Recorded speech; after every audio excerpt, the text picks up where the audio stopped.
Welcome to Still Untitled, the Adam Savage Project. I'm Will. I'm Adam. And I'm Norm. We're here once again in your dining room. In my dining room, yeah. I think let's just jump into it today. Last week we no beat around the segue? bush. No segue. I don't have anything new to talk about right now. I got myself a little Mercury G.I. Joe Mercury That's astronaut. awesome. We spent a couple minutes before this, between podcast recordings, opening some boxes that you had. No, we don't have to tell what's in the boxes. Yeah, but we got called it's out very for that exciting. last week. Did you? People were really upset about the dome talk. Oh, the which? Well, we mentioned a dome, and people got really confused and scared, and then we said we can never, ever show it. Oh. And then they were angry, it turns out. So I received 3 boxes today. It is a project which we will totally cover the unwrapping of, and the construction of, because it is totally one of my always wants. This is an item that I received for a really good deal, and it's going to require a lot of work to get it up and running. So some of the work has already been done, but Some of there's the work a lot has already more been work done. to do. There's a lot of assembly. There's over 120 parts or something like this to this thing. I have to have it chromed, and then I have to put it together. But it's going to be a totally killer addition to the man cave. All right. But emphasis on killer. Killer, yes. Are you going to vacuum metalize it, or is it going to be... No. I'm going to chrome it. Chrome? Yeah, Okay. the same guys that did my Rocketeer backpack. Oh, cool. And The crazy new process, right? No. no. It's an old process. There's only a few places that do it because it's hard, but it's basically getting an actual metal coating on resin. Okay. You have to spray it with a conductive paint, and then you copper plate it, and then you nickel plate it, and then you chrome plate it, and it's a whole thing. Is your family okay with like big packages coming here and like you opening like you open that big box and Peanuts. peanuts everywhere and It is. So we're on a summer break right now. And so the packages are arriving here, and it is just definitely something that needs to get managed. But that's what teenage sons are for. I make them take all that stuff down and sort it in all the garbage cans. That's Flatten out. what they do to earn their allowance. What do you do with peanuts? Are hard to get rid of. I think that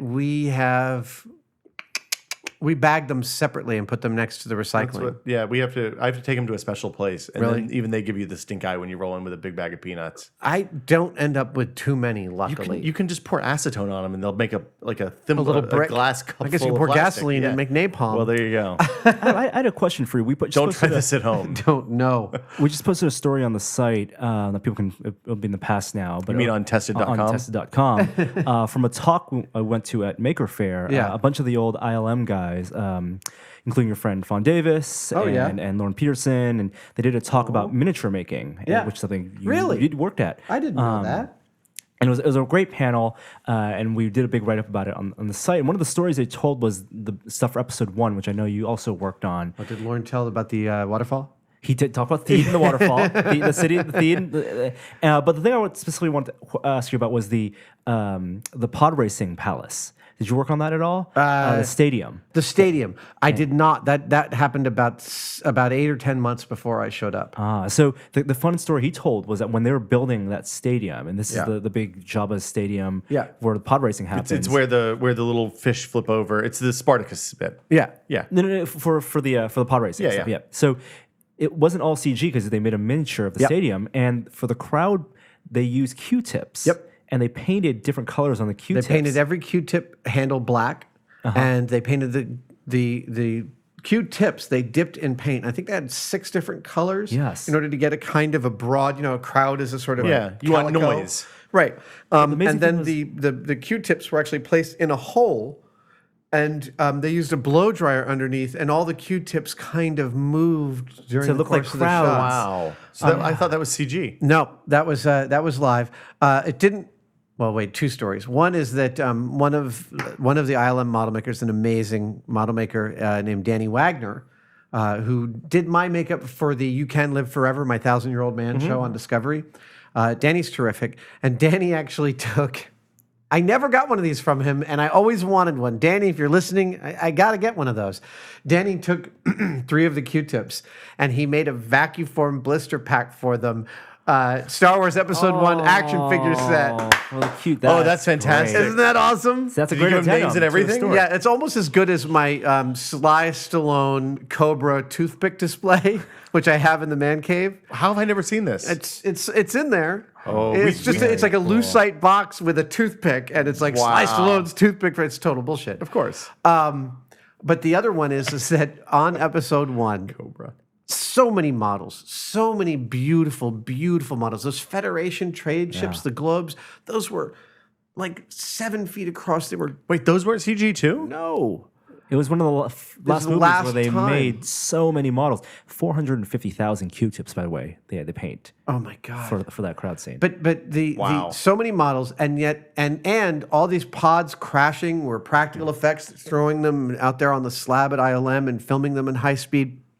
And you know, the big story when episode 1 came out was the advances in digital technology, and we, the model makers from ILM, could tell you that just the majority of the time you'd have news footage of shots from episode 1 with George talking about the incredible advances of digital effects. Those shots would be practical So, okay. and not digital. The robot army was CG. Yes. Okay. Our robot army entirely CG. The things that the robot army came out of, you like the unloaders? The unloaders there were practical models of those, but I think when they're all coming out of those were all CG. Okay, so When they're maybe the opening ones up. like on the ship when they're getting in to stow away. Or, The Queen ship, the chrome Queen ship. I worked with my friend Wait, John that was a real thing? Goodson on making a 16-foot long chrome Queen ship for camera. how did you not get fingerprints on that thing? Well, you did it. It's really, really, really hard. We spent a whole weekend putting Mylar, stretching it to put it down to get this chrome finish Yeah. on this huge fiberglass model. It was really intense.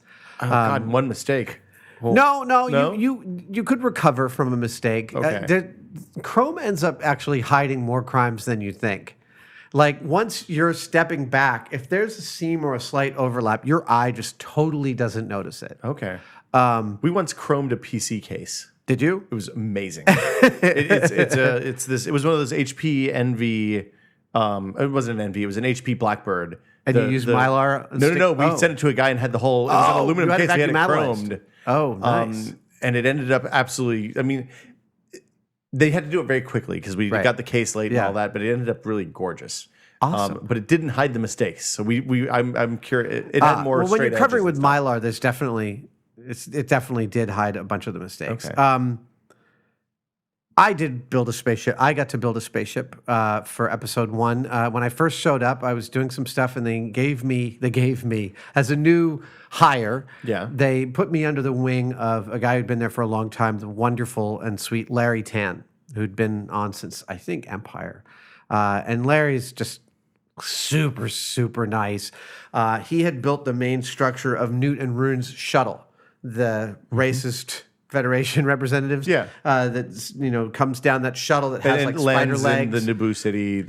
Yeah. So I think Michael Steffi designed the mechanics for the legs as they sat, those laser cut files, and my job was the loading bay. So I got to design the whole interior of the loading bay. I mean, I had sketches from Doug Chang, beautiful and amazing sketches, and I had to make them all practical and make them work, layers of lattice work. And then I did the lighting, and then I also got to do the painting of that whole ship. So I felt like, and that was there. I don't think we built any spaceships for episode 2. I don't think we built a single frickin' one. Yeah, I was gonna say, so 'cause that's like the the- last movie ILM built spaceships for. The flying wing shiny Naboo ship was clearly CG.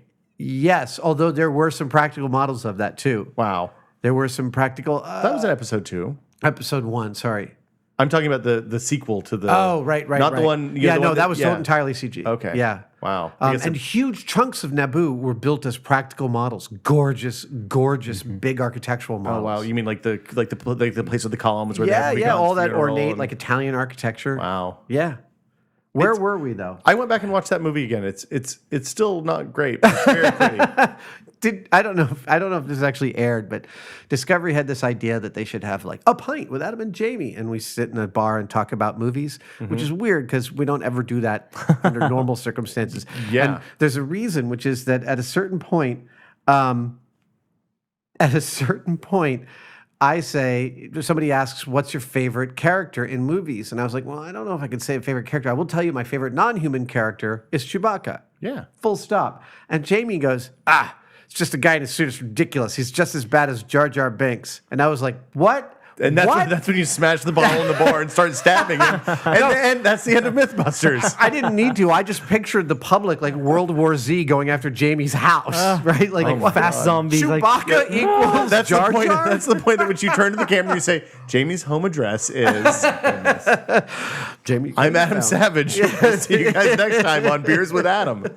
Holy crap! I know. We were going to talk So about behind the scenes stuff. Oh yes, is a lot you of had, you had a point. bringing it all around. it's something that we've talked about, and we get a lot of this, and when you think of movies, we watch narrative movies, but another genre of film is the documentary. Yeah, this segue isn't as perfect. Not as perfect as last. I mean, last week's this was a 1 in a million. Yeah. Like we got to look like one day, 3 years. Remember that segue on Man of Steel? That was a good segue. So we've talked a lot about our favorite movies Yes. and notable movies and movies that people should watch and get, but not the documentaries that we like. Oh, right. And we're wondering what were some documentaries that you like, and maybe ones you've seen recently and ones that you can recommend. And So I never feel like I watch enough documentaries, but it is a totally key and vital genre to me of some really amazing, amazing stuff. I'm a huge fan of Ken Burns. If you feel like you can't sit through the Civil War or jazz or World War II or what is it called, the Great War? he's done The War. The War. The Brooklyn Bridge is like an hour long. great. One of his first documentaries, totally riveting. National Parks. No, Ken Burns. National Parks is great. This one on the boxer, Jack Johnson, great. Yeah, you got to pick the right topics. I have to say though, I think my favorite documentary. I'm just going to start at the top. One of my all-time favorite documentaries has to be When We Were Kings. I've never seen that. I've never seen that. So I think Taylor Hackford. I can't remember who the actual director is. I know Taylor Hackford worked with it as maybe one of the producers. It is the Muhammad Ali, George Foreman, Zaire Gast. fight, and what's that? Leon Gast, The fight in Zaire, the rumble in the jungle in 1974, if I remember which was correctly. one of the most. Yeah, it was the heavyweight championship bout, and it was yes. It's a shocking and amazing, beautiful document about a beautiful human. I really will just say that. Ali is a beautiful man, and just inside and out. Do you see him in a way that you because he was? I'm old enough that I remember like the end when I was a kid. We saw the last couple of Muhammad Ali fights. They were still on TV. Maybe they were throwing them on Wide World of Sports on Sunday morning or something. But I remember you'd occasionally see him fight, and Dad would always come in. Like my father didn't watch TV during the day, Right. and when there was a Muhammad Ali fight on, he came in and we'd watch TV during the day. But he was very kind of outspoken Ali was. publicly. Yeah, absolutely. Always a big mouth, always a shit disturber, and always with the aim of creating a persona that benefited him, either from a publicity standpoint or very specifically in When We Were Kings, as one of the most brilliant and intense psych outs you've ever witnessed. Because what it ends up being is you think that you're watching a film that is a chronicle of Ali and Foreman agreeing to fight, heading to Zaire. George Foreman gets a cut in his eye, so the fight has to be delayed while it heals for 6 weeks, and then the fight happens. And as everyone knows, Ali ends up winning the fight. Right. And no one believed that he could win the Spoilers. fight. George Foreman was the scariest mofo on the planet at that point And he was in time. big, Giant and evil and terrible. What we know as George Foreman, the big smiling Buddha, is just incredibly awesome, is the opposite, the polar opposite. And it really was, from what I understand, because of a spiritual awakening that he had, that the shift occurred. Like Really? George Foreman decided to change his life. And I mean, he talked to Terry Gross a few years ago, and he said, I was so locked up in being a badass. He said, all I would do is walk into a room and think, I can kick everyone's ass here. Wow. Well, he was probably right. Right. In fairness. In fairness. But, he was terrifying. And so you think you're watching this chronicle, but in fact, what you're watching is something that has been engineered by Ali from start to finish. And you don't and again, this is You mean the documentary? what the documentary is covering. Okay. So Ali understands everything in a way that that sort of skewers you at the end of the film. You're like, I cannot believe how masterfully he understood everything I was seeing, everything everyone was seeing, and manipulating it to this degree and this depth. And there's this point in, it's no secret that I'm an atheist.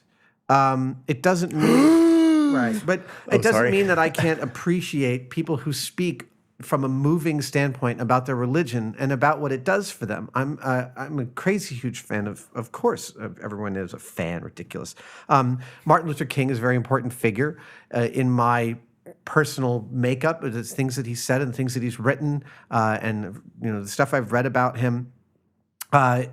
His religion the fact that I don't agree with him doesn't diminish him in any way in my mind because of how much of a force for good he was.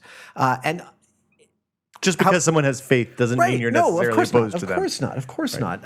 It's not always doesn't always work the other way. And there's this point, in When We Were Kings when Ali says, the interviewer somebody asks him for the millionth time, and he's just training. He's just running like literally through the desert of Zaire with kids following him, just in sweat clothes, just training. And someone says, "Do you think you can beat him?" And he says, "I'm not going to beat him. He says something like, I'm the will of Allah, and it's Allah that's going to beat him. How can I lose?" Wow. And he says it in this way that is so unbelievably humble, and yet Confident. you understand he believes it entirely. And at that point, you're like, oh, wow, I see something about him that I didn't understand before. And I see it to a degree that I find really invigorating and intense.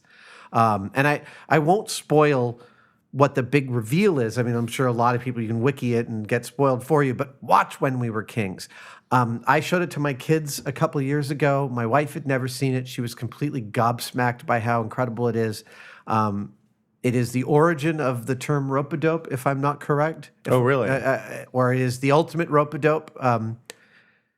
He led George Foreman to believe he was going to fight one type of fight. And then he got in the ring and he fought a completely different type of fight. That was kind of his whole. That was the way he fought all fights. That nobody thought he could win the type of fight that he turned the fight into. Really, I'm gonna go track it. At one point, you see George Foreman practicing, and he's hitting this heavy bag. Have you ever hit a heavy bag? Yeah, it's like hitting a wall. Right. Foreman is punching this heavy bag, and you can see that he's made a fist-sized dent about the size of half a basketball in the heavy bag. And this is what Ali goes and faces off against. And it's one of those situations that, because I've seen the fight, right? It's one of those situations that if Foreman had gotten one good hit on him, it would have been he wouldn't have been able to do it, right? Right. And he's got tons and tons, and Foreman got tons of hits on Ali. Yeah. And there's this other point at which they describe how Ali, they really break it down. So you get to see like Norman Mailer and I'll remember his name in a second. All these sports writers of the time. First of all, predicting Ali's loss, and then afterwards going over the fight and talking about it. At one point, Ali's fighting Foreman. He hits him with his left, and he's like, just terribly insulting to a fighter for you to come and hit him with your left, not in a combo, because the left's over here, and you're like this. And so to hit him with this is just like saying, I don't think you're going to be able to get out of the way of this. Here it comes. You ready? I'm mailing you a postcard. Here it comes. And then hits him. And it's all geared to unhinging him. Just to mess with him. Just to mess with him. Just to totally screw with him. It's a beautiful movie, an incredible document. And yeah, like I said, Ali is, for all his talk of the greatest and being the will of his creator, he's 100% committed to that and is there, and that's an amazing and powerful thing to be. Well, the thing that marks a great documentary for me is showing me a world that not only I didn't know anything about, but that I didn't know existed. Right. So, and that's a great example of it. I recently watched the September issue, which is something I do not care about women's fashion at all. But Norm and I used to work. Great. It's fantastic. I get it. I mean, I understand. It pairs I'm in a with- different kind of price range than Vogue clothes. And it's perfect because there's actually two other movies you can watch along with that September issue, which is a page one in the New York Times. Yes. And also the photographer for the New York Times, Bill. his Kelly. name. No, not No. Bill Kelly. Oh, the one who took pictures of the people on the street? Yes, he's on the bicycle. Yeah, yeah, And you yeah. have these three sides of media and journalism, Yeah. and they go really well together. And the characters. Is appear in all it of an them. unintentional trilogy? unintentional? Kind of? Yeah. Totally unintentional. But September issue is great because it shows you the work that goes into making a 400-page magazine, Right. Yeah. 500-page magazine, which is amazing. You get to see a character that you don't see in the real world, a character that you probably saw portrayed in Devil Wears Prada, portrayed in the real world. By the way, I'm going to do a shout out here for The Devil Wears Prada. I love that. It's a great movie. It is a It's terrific fantastic movie. It was one that my wife dragged me to. I was like, I would go watch that again right now. It was I've really good. actually, I think I've probably sat through it at least 3 or 4 times. I went back and read the book after I saw the movie. Oh, how's the book? Not very good. The movie's much better. Meryl Streep is, she's always on. September issue is mostly about Anna Wintour, the editor-in-chief of Vogue, And her creative editor. director, Right.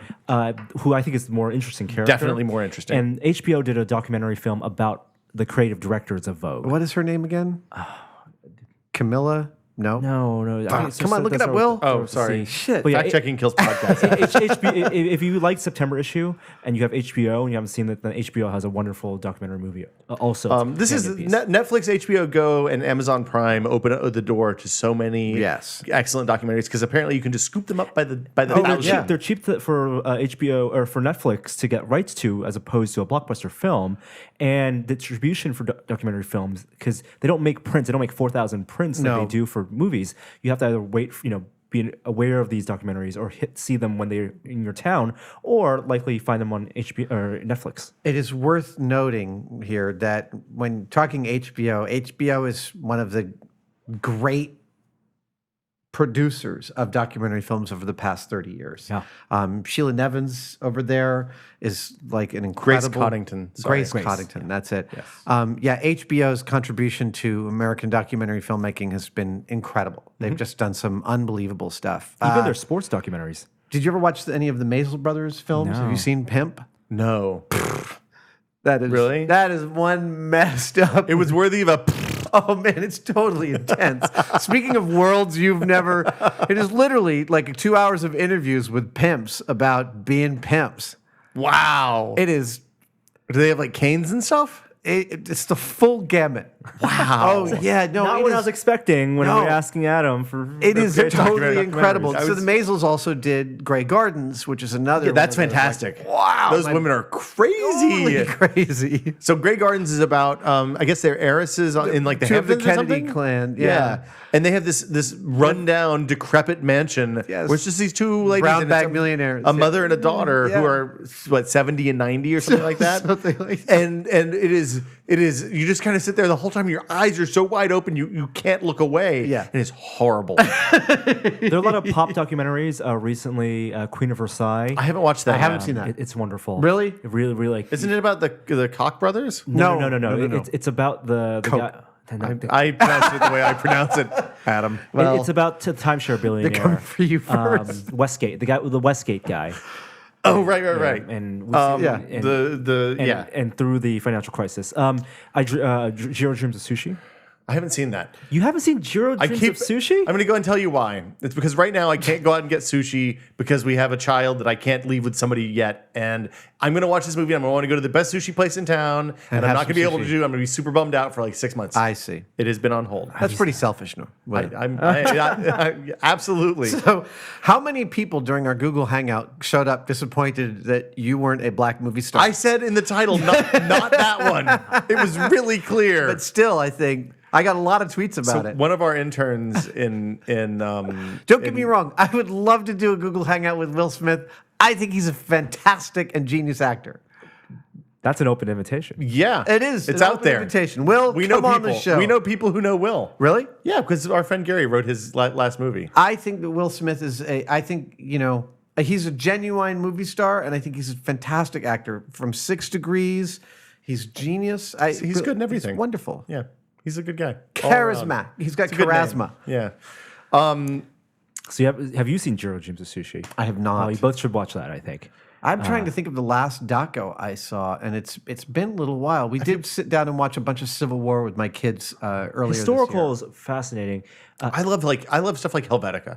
Yeah, Helvetica so is one of my that's favorites. That's a trilogy. The guy made 3 Really? movies. It's Helvetica, Urbanized, and the other design one. It's a design trilogy. Helvetica is great. Like if you ever want to learn more about fonts, if you think you know, I need to see that movie. Like, it I'm is- a huge font. I'm a font nerd. I'm going to go ahead and tell you you should watch the first like 2/3, Yeah. and then just leave for the last part. Oh, okay. Because it kind of gets long. I wanted to make a pitch here for an amazing documentary made for the web called "Everything Is a Remix" by Kirby Ferguson. Yes. Oh, Yes. Now, I've Kirby- seen people talk about that, but I haven't watched it. Kirby is almost a twin for you. You guys look nearly identical.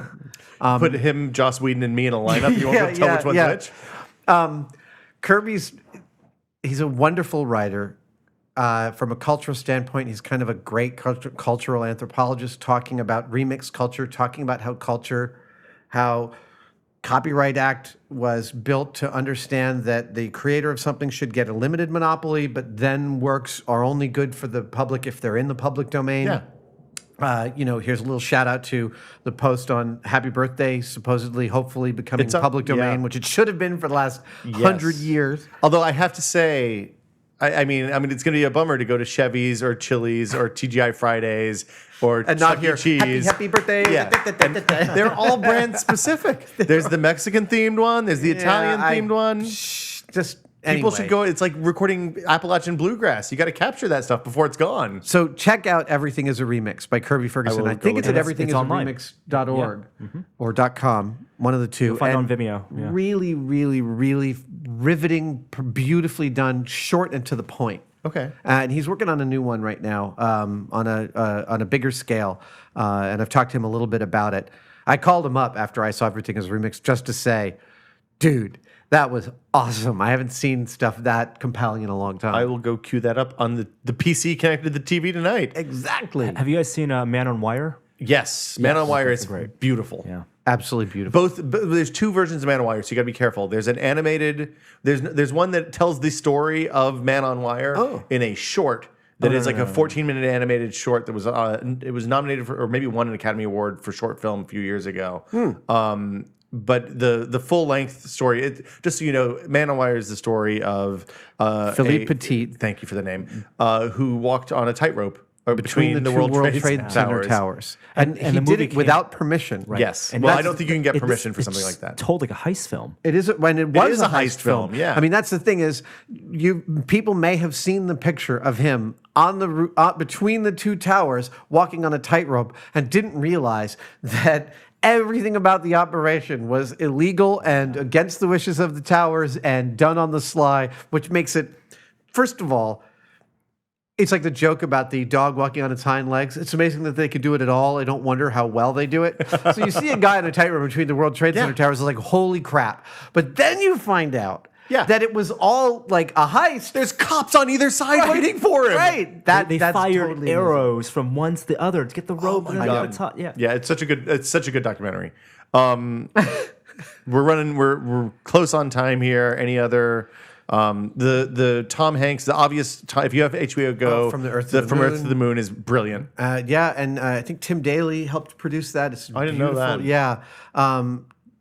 It's a beautiful documentary. That NASA stuff, I mean, Tom is totally obsessed with it, and it deserves.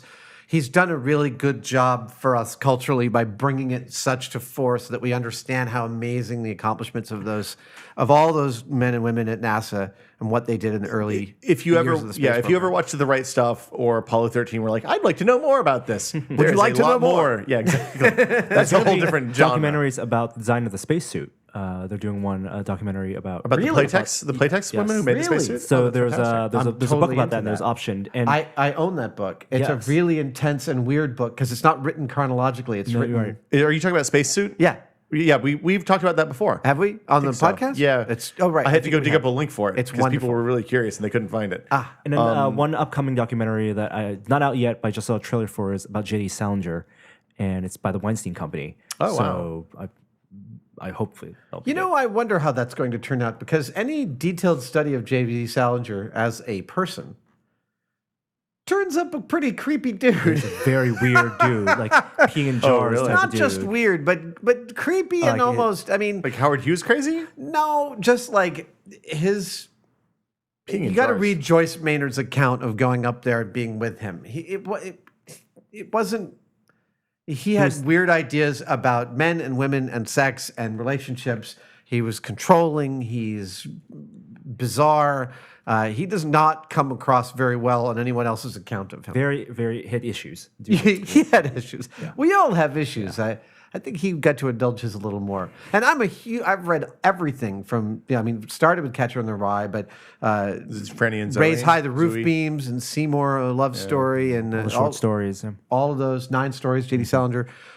That stuff is great. And the New Yorker actually just printed something about 2 people meeting him at a party and hanging out with him for the evening, and how weird that was back in I gotta imagine the early yeah. '60s. Like when you meet in the last year, we've met many more interesting people in parties than we have in the previous 10 years. Yeah. But meeting J.D. Salinger at a party would be what do you say? Like what's the conversation that you know? See, I would feel how like do you I'm not sure I would have a lot to talk about Yeah. with Salinger. But if I ran into, let's say, Thomas Pynchon, Okay. then I feel like I'd have some shit to talk about. Gravity's Rainbow? Yeah. Well, I mean, Gravity's Rainbow, Vineland, a million other wonderful, weird, and The Crying of Lot 49. Don DeLillo, also another famously reclusive writer. Yeah, recluses are hard to interview, I would think. They're just not that into you. It turns out. And I guess on that note, We should also ask people. Yeah. To Oh, give recommendations. wait, hold on, engage the audience. This is Wow. something that YouTube tells us that we should engage the audience. Activate So- them. Great. Audience, Yeah. why don't you tell us your favorite documentaries, That's you and guys. we'll compile a list of Now, let's not get crazy. That's not like promises. Come on, Come can't on. someone do that? Yeah, well, let's see. So far, we have to play video games. We're recording commentaries. We have the and, movie club that we the have- movie club. Criminy, there's so many things on our list. I know. Well, it's summer. We can knock a few off. Exactly. And we'll be back next week with another edition of Still Untitled. Thanks very See you much. guys later. Thanks, guys. Bye. Bye. That was a great class.